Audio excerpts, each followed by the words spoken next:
दोस्तों अॼु शमन अली मीराली जो एल्बम आहे 37 धमाल। ही एल्बम 2001 में रिलीज़ आहे ऐं हिन एल्बम जा 2 फ़ोटू आहिनि। ॿियो ही फ़ोटू आहे ऐं जीअं त हिन में सिराइकी ऐं उर्दू धमालूं आहिनि ऐं मुंहिंजी पसंद जी धमाल जेका आहे हिन में उहा आहे देखो शहबाज आ रहा है, करके परवाज़ आ रहा है, देखो शहबाज आ रहा है। ऐं दोस्तनि जा कमेंट्स बि आहिनि उहे शामिलु कयूं। हेॾो कमेंट्स आहे पहिरीं Waheed Aman ji last song missing आहे। ठीकु आहे दादा, इंशाल्लाह कोशिशि कंदासीं। ऐं हुन खां पोइ शाहबान सोलंकी लिखियो आहे ऑल सॉन्ग सुपर हिट ऐं प्रोडक्शन वारे लिखियो आहे नाइस एल्बम 36 ऐं ॿियनि दोस्तनि जा बि आहिनि कमेंट्स। हुन खां बाद आहे आसिफ अली लिखियो आहे ग्रेट अदा यूज़र वहीद अमन वेरी नाइस। नदीम अली माशाल्लाह, वॾी महिरबानी दोस्तो कुर्ब तव्हांजा। ऐं हुन खां बाद आहे हसन अमन महर लिखियो आहे ग्रेट वीडियो। हुन खां पोइ आहे शाहबान सोलंकी लिखियो आहे नंढड़ी ख़ता जे एवज़। इहो 36 जो आहे पर अदा मूंखे नथो लॻे, असल में इज़ाफ़ी सॉन्ग लॻंदो आहे मूंखे इहो, हिन जो म्यूज़िक ऐं मीराली जो आवाज़ु।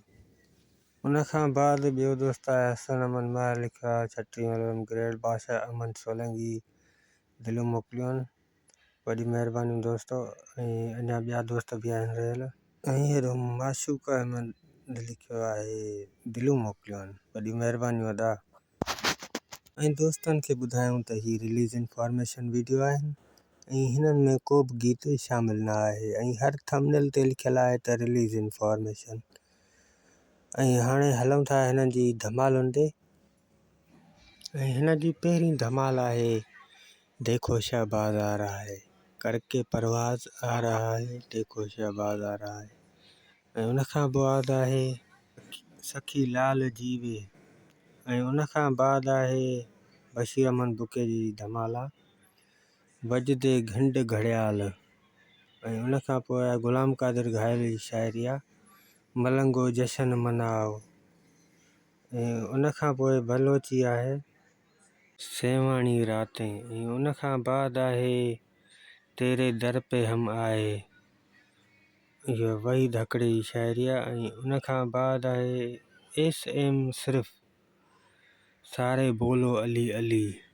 ऐं हुन खां बाद आहे आई मेहंदी कलंदर लाल दी। ऐं हुन खां बाद आहे मैं अली दा ग़ुलाम, मैं अली दा ग़ुलाम, ज़िक्र हैदर दा करदा सुबह शाम, मैं अली दा ग़ुलाम। ऐं हुन खां बाद आहे मस्तों ने शोर मचाया है, मेला शहबाज का आया है। ऐं दोस्तो तव्हांखे ही एल्बम कीअं लॻो, छा अव्हांजो बि ही ॿुधल आहे एल्बम? ऐं उन दौर में धमालुनि खे एतिरी पज़ीराई न हूंदी हुई, धमालुनि खे एतिरो पसंदि न कयो वेंदो, ख़ासि करे मतिलबु त मेले जे मौक़े ते ई माण्हू ॿुधंदा हुया।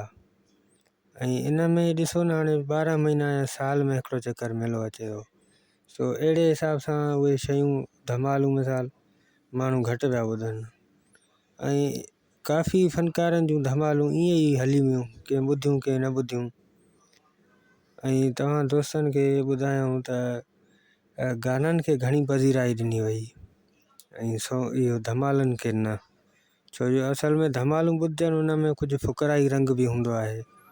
सो शयूं इहे बहितर आहिनि ऐं गाना बि बहितर आहिनि, पर हर कंहिंजो शौक़ु आहे पंहिंजो। ऐं दोस्तो तव्हांखे ही वीडियो कीअं लॻो, कमेंट सेक्शन में पंहिंजी राय ज़रूरु ॾींदा।